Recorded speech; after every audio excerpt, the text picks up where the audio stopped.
Jason Subatki, he asked, previously you have said, quote, it takes character to sit with all that cash and do nothing.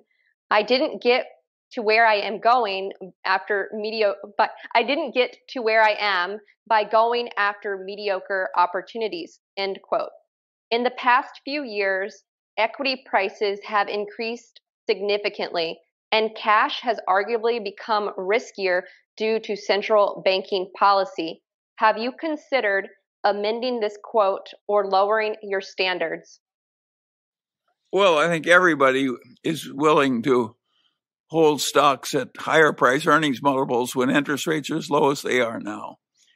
And so I don't think it's necessarily crazy that good companies sell at way higher multiples than they used to.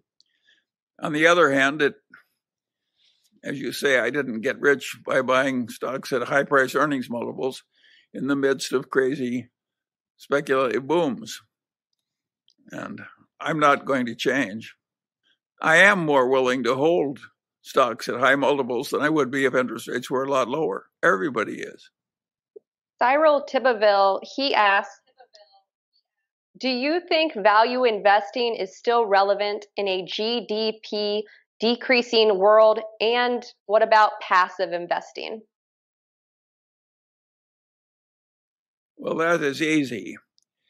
Value investing, the way I regard it, will never go out of style, because value investing, the way I conceive it, is always wanting to get more value than you pay for when you buy a stock.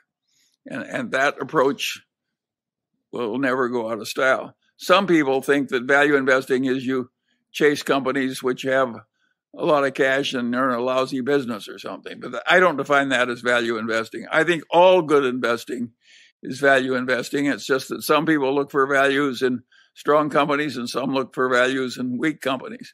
But every value investor tries to get more value than he pays for. What is interesting is that in wealth management, a lot of people think that if they have 100 stocks, they're investing more professionally than they are if they have 4 or 5. I regard this as insanity, absolute insanity. I find it much easier to find 4 or 5 investments where I have a pretty reasonable chance of being right that they're way above average. I think it's much easier to find 5 than it is to find 100. I think the people who argue for all this diversification, by the way, I call it de-worsification, and which I copied from somebody, and I'm way more comfortable owning 2 or 3 stocks which I think I know something about and where I think I have an advantage.